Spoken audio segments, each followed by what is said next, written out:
स्वागत है आपका। चंपकपुर गांव में यहाँ बच्चे खेल रहे हैं।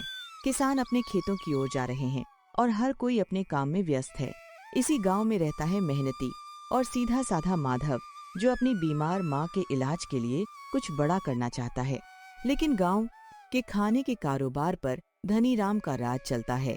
अब देखना यह है कि क्या माधव अपने सपनों को पूरा कर पाएगा। अरे ओ शेरू, जरा इस कढ़ाई में थोड़ा और पानी डाल दे भाई। चंपकपुर के लोगों की जेब से जब तक पूरा पैसा ना निकाल लूं, मुझे चैन नहीं आता। हमारे अलावा कोई और यहाँ पत्तल भी नहीं बिछा सकता। माँ की बीमारी और खाली जेब की मजबूरी लिए माधव उम्मीद की एक आखिरी किरण लेकर धीरे धीरे धनीराम के ढाबे की ओर बढ़ा।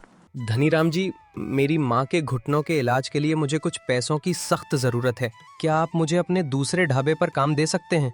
मैं दिन रात ईमानदारी से मेहनत करूंगा। अरे जा रे जा माधव, तेरे जैसे नौसिखियों के लिए मेरे आलीशान ढाबों पर कोई जगह नहीं है। अपनी माँ के दर्द के लिए कोई जड़ी बूटी ढूंढ। मेरे यहाँ सिर्फ पैसों की गूंज चलती है, मिन्नतें नहीं। कोई बात नहीं धनीराम जी, आज आपने भले ही मना कर दिया, लेकिन अपनी मेहनत के दम पर मैं अपनी किस्मत खुद लिखूंगा। कल से इस चौपाल में मेरी खुद की छोटी सी रसोई शुरू होगी।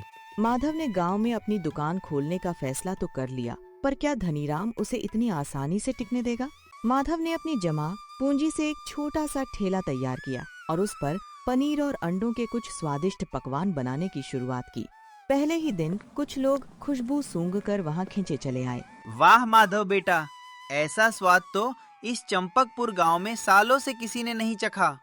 धनीराम के उस बासी और महंगे खाने को खा खा कर तो हमारे पेट का हाजमा ही बिगड़ गया था। बेटा माधव, लोग तुम्हारी तारीफ कर रहे हैं, ये देखकर मेरा दिल तो खुश है, पर मुझे धनीराम के गुस्से से डर लग रहा है। वह पूरे गांव का ठेकेदार बनता है, वह तुम्हें कभी चैन से जीने नहीं देगा। माँ, तुम बस अपने इस बेटे पर भरोसा रखो और अपनी सेहत का ध्यान दो। ईमानदारी से कमाया हुआ 1 रुपया भी उस धनीराम के लाखों रुपयों के अहंकार से कहीं ज्यादा बड़ा और कीमती होता है। अचानक धनीराम का चमचा आता है। ओए माधव, तेरी इतनी हिम्मत कि तूने बिना मालिक से पूछे यहाँ अपनी दुकान सजा ली। चल जल्दी इस चूल्हे को बुझा, वरना धनीराम जी के गुस्से की आंच में तू झुलस जाएगा। चमचे की इस धमकी के बाद क्या माधव का ये छोटा सा सपना शुरू होने से पहले ही टूट जाएगा? धनीराम के चमचे माधव को पकड़कर हवेली ले आए। धनीराम अपनी गद्दी पर बैठकर हुक्का गुड़गुड़ा रहा था और उसकी आंखों में अहंकार साफ दिख रहा था। क्यों रे माधव, 2 दिन क्या तूने चूल्हा जला लिया? खुद को चंपकपुर का शहंशाह समझने लगा? भूल गया कि तेरी माँ ने अपनी पुरानी दवाइयों के लिए मुझसे कितना बड़ा कर्ज ले रखा है? धनीराम जी, कर्ज मैंने लिया है और मैं उसे अपनी मेहनत से चुका भी दूंगा, लेकिन इसका मतलब ये तो नहीं कि आप मुझे अपने पैरों पर खड़े होने का मौका भी ना दें। सीधी उंगली से घी नहीं निकलता, तो उंगली टेढ़ी करनी पड़ती है। अगर कल सुबह तक तूने अपनी दुकान बंद नहीं की तो मैं तेरा पूरा सामान जब्त कर लूंगा और गांव से बाहर करवा दूंगा। ठीक है धनीराम जी, आप बड़े लोग हैं, शायद मेरी गरीबी का मजाक उड़ाना आपका शौक है। मैं अपनी माँ की कसम खाकर कहता हूँ, मैं गलत रास्ता कभी नहीं चुनूंगा। माधव रोते हुए हवेली से बाहर निकल ही रहा था कि अचानक पीछे से एक अजनबी की परछाई उसके सामने आकर रुकी। कौन था वह?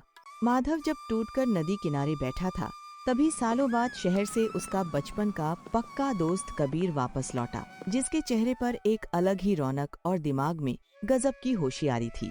अरे मेरे उदास जेम्स बॉन्ड, रोने से मुश्किलें कम नहीं होती, बल्कि आंखों का पानी जाया होता है। मुझे सब पता चला है कि उस धनीराम ने तेरे साथ क्या ज्यादती की है। यार कबीर, तू शहर से आया है, तुझे नहीं पता कि धनीराम का इस गांव में कितना खौफ है। वो मेरी दुकान बंद करवा रहा है और माँ के इलाज के लिए मेरे पास अब एक ढेला भी नहीं बचा। अरे तो क्या हुआ, धनीराम के पास पैसा है तो हमारे पास दिल लगी और दिमाग है। मेरे पास एक ऐसा धमाकेदार प्लान है कि वो धनीराम अपनी मूछें खुद मुंडवाने पर मजबूर हो जाएगा। ऐसा क्या प्लान है तेरे पास कबीर? जरा साफ साफ बता, कहीं तू मुझे किसी और बड़ी मुसीबत में तो नहीं डाल देगा ना?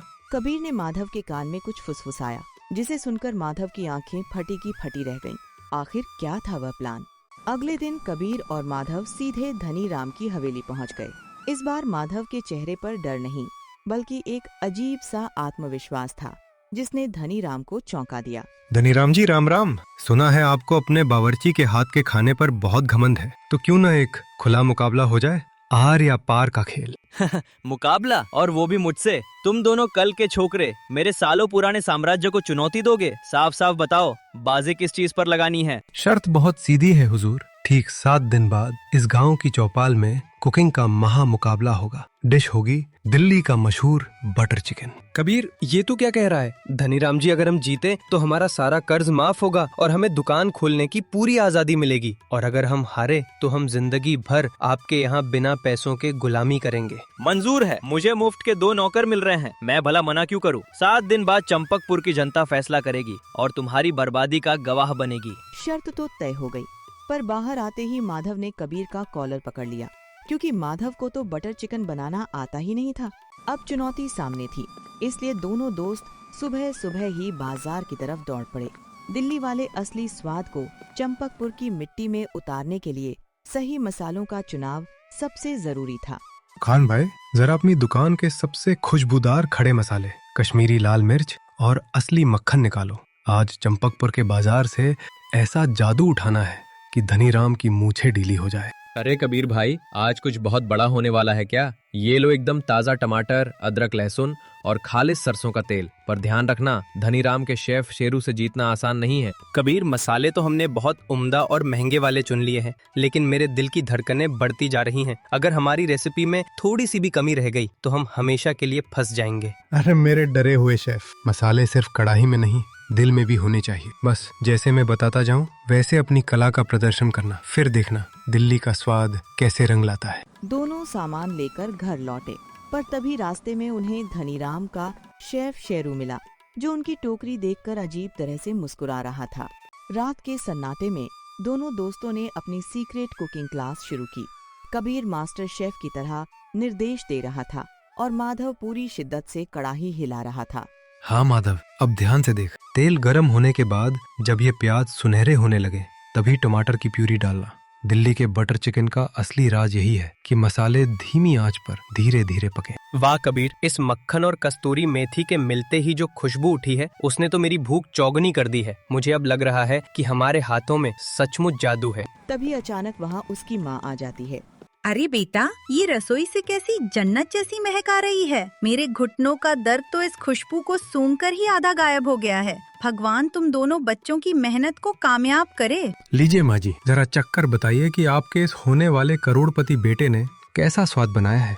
ये सिर्फ बटर चिकन नहीं, धनीराम के घमंड को तोड़ने की सीक्रेट दवा है। तभी अचानक खिड़की के पास एक साया हिला।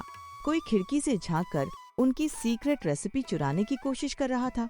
वह कौन था? आखिरकार वो बड़ा दिन आ ही गया। मैदान में उत्सव का माहौल था। एक तरफ धनीराम अपने शेफ शेरू के साथ सोने के बर्तनों के साथ खड़ा था, तो दूसरी तरफ माधव और कबीर के पास सिर्फ मिट्टी के बर्तन और अपनी सादगी थी। चंपकपुर के निवासियों, आज का ये मुकाबला ऐतिहासिक है। दोनों पक्षों को ठीक 1 घंटे का समय मिलेगा। जिसके खाने का स्वाद सबसे लाजवाब होगा वही विजेता कहलाएगा। क्यों रे माधव, अभी भी वक्त है, पैर पकड़कर माफी मांग ले। मेरे शेफ शेरू ने बड़े बड़े शहरों के नवाबों को खाना खिलाया है, तू उसके सामने एक तिनका भी नहीं है। मालिक, इन नौसिखियों से क्या बात करना। मैं अपनी खास शाही चिकन करी में ऐसे गुप्त मसाले डालने जा रहा हूँ कि गांव वाले उंगलियां क्या अपनी थाली तक चाट जाएंगे। धनीराम जी, फैसला बर्तनों की चमक देखकर नहीं, बल्कि खाने के स्वाद और उसे बनाने वाले की नियत से होता है। समय शुरू हो चुका है, अब हमारी मेहनत ही बोलेगी। तभी अचानक माधव का चूल्हा तेज हवा के झोंके से बुझ गया। समय बहुत कम था और शेफ शेरू की कड़ाही से खुशबू आने लगी थी। कबीर की फुर्ती से चूल्हा दोबारा जलाया गया और माधव ने ऐन वक्त पर अपना दिल्ली स्टाइल बटर चिकन तैयार कर लिया। अब परीक्षा की घड़ी थी। दोनों कड़ाही मुखिया जी के सामने टेबल पर रखी। लाजवाब। शेरू ने हमेशा की तरह बहुत ही बढ़िया और शाही मसालों का इस्तेमाल किया है। धनीराम जी, आपका बावर्ची वाकई में उस्ताद है। देखा, मैंने तो पहले ही कहा था। चलो माधव, अब कढ़ाई छोड़ो और चलो मेरी हवेली में झाड़ू पोछा करने की तैयारी करो। तुम मैच हार चुके हो। धनीराम जी, थोड़ा सब्र का फल मीठा होता है और यहाँ तो फल बहुत ही मक्खनदार है। मुखिया जी, जरा हमारे इस दिल्ली स्टाइल बटर चिकन का एक निवाला तो तोड़कर देखिए। ओ मेरे भगवान, ये स्वाद! ये तो ऐसा है जैसे मुंह में जाते ही मक्खन की तरह घुल गया। इतनी मखमली ग्रेवी और मसालों का ऐसा संतुलन मैंने अपनी पूरी जिंदगी में कभी नहीं चखा। मुखिया जी ने बिना कुछ बोले दूसरा और तीसरा चम्मच भी खा लिया। धनीराम के चेहरे का रंग उड़ने लगा था। आखिर क्या होगा अंतिम फैसला। मैदान में सन्नाटा छा गया था। सब लोग अपनी सांसें रोककर मुखिया जी के मुंह की तरफ देख रहे थे। धनी राम के चमचे जीत का जश्न मनाने के लिए ढोल तैयार रखे थे। चंपकपुर के इतिहास में ऐसा स्वाद कभी नहीं बना, इसलिए आज के इस महामुकाबले के निर्विवाद विजेता होते हैं माधव और कबीर। माधव भाई जिंदाबाद, कबीर भाई जिंदाबाद। आज से चंपकपुर को धनी राम के बेस्वाद और महंगे खाने से हमेशा के लिए आजादी मिल गई। ये नहीं हो सकता, ये कोई जादू टोना है। शेरू तूने क्या मक्खियाँ मारी थी वहाँ? मैं अपनी ही शर्त में हार गया, मेरा सारा घमंड मिट्टी में मिल गया। धनीराम जी, ये कोई जादू नहीं है, ये सिर्फ सही दाम में जनता को अच्छा स्वाद देने की ईमानदारी है। शर्त के मुताबिक आज से हमारी माँ का सारा कर्ज माफ होता है। धनीराम गुस्से में वहाँ से पैर पटकते हुए चला तो गया, पर उसकी आंखें कुछ और ही साजिश रच रही थीं। क्या वह इतनी बड़ी हार आसानी से पचा पाएगा? अगले ही दिन सुबह माधव और कबीर ने अपना नया ठेला सजाया। दुकान खुलते ही ग्राहकों की ऐसी भारी भीड़ उमड़ पड़ी कि पैर रखने तक की जगह नहीं बची। धनीराम के दोनों ढाबे पूरी तरह खाली पड़े थे। अरे माधव भाई, 2 प्लेट और पैक कर देना घर के लिए। धनी राम के ढाबे पर तो अब कौवे उड़ रहे हैं। असली रौनक और स्वाद तो अब इस दुकान पर आ गई है। आप सबका बहुत बहुत धन्यवाद भाइयों। बस आप लोग ऐसे ही प्यार देते रहिए, हम स्वाद और क्वालिटी में कभी कोई कमी नहीं आने देंगे। अरे माधव, जरा हाथ जल्दी चला भाई। यहाँ पैसों की इतनी बारिश हो रही है कि मुझे गिनने के लिए 2 और हाथ चाहिए होंगे। धनीराम तो अपनी खिड़की से देखकर खून के आंसू रो रहा है। अच्छा, तो मेरी बर्बादी पर इन दोनों को बड़ा मजा आ रहा है। रुको बेटा माधव, तुम स्वाद के राजा बने हो ना, मैं चंपकपुर का वो पासा पलटूंगा कि तुम अपनी दुकान खुद बंद कर दोगे। धनीराम ने अपने चमचे को पास बुलाकर एक नया गुप्त प्लान समझाया। आखिर क्या थी धनीराम की अगली चाल? शाम तक बहुत अच्छी कमाई हुई। माधव ने अपनी माँ के हाथों में पहली बार इतने सारे पैसे रखे तो माँ की आंखों से खुशी के आंसू छलक पड़े। पर तभी कबीर ने जाने की बात कहकर सबको चौंका दिया। कबीर भाई, तूने मेरी जिंदगी और मेरी माँ का मान दोनों बचा लिया। अब जब हमारी दुकान इतनी अच्छी चल पड़ी है तो तू मुझे अकेला छोड़कर शहर क्यों जा रहा है? अरे मेरे भावुक शेफ, मेरा काम तुझे पैरों पे खड़ा करना था, जो अब तू हो चुका है। दोस्ती में शुक्रिया नहीं बोलते, और हाँ, मैं हमेशा के लिए नहीं जा रहा हूँ। जुग जुग जियो मेरे बच्चे, तुमने मेरे बेटे को एक नया जीवन दिया है। जब भी इस गांव में कदम रखो, इस माँ के हाथ की रोटी खाना मत भूलना। बिल्कुल माँ जी, मैं अगली बार जब वापस आऊंगा तो दिल्ली की एक और सीक्रेट और धमाका डिश लेकर आऊंगा, ताकि धनीराम का बचा खुचा ढाबा भी हम खरीद सके। ईमानदारी से की गई कड़ी मेहनत और सच्चे दोस्त का साथ बड़ी से बड़ी मुसीबत और अमीर से अमीर इंसान के अहंकार को भी घुटने टेकने पर मजबूर कर देता है। और दोस्तों, अगर आपको यह कहानी पसंद आई हो तो वीडियो को लाइक करना मत भूलिएगा। अगर आप हमारे चैनल पर नए हैं तो चैनल को सब्सक्राइब कर लीजिए और शरद फैमिली का हिस्सा बन जाइए। मिलते हैं अगली मजेदार कहानी में।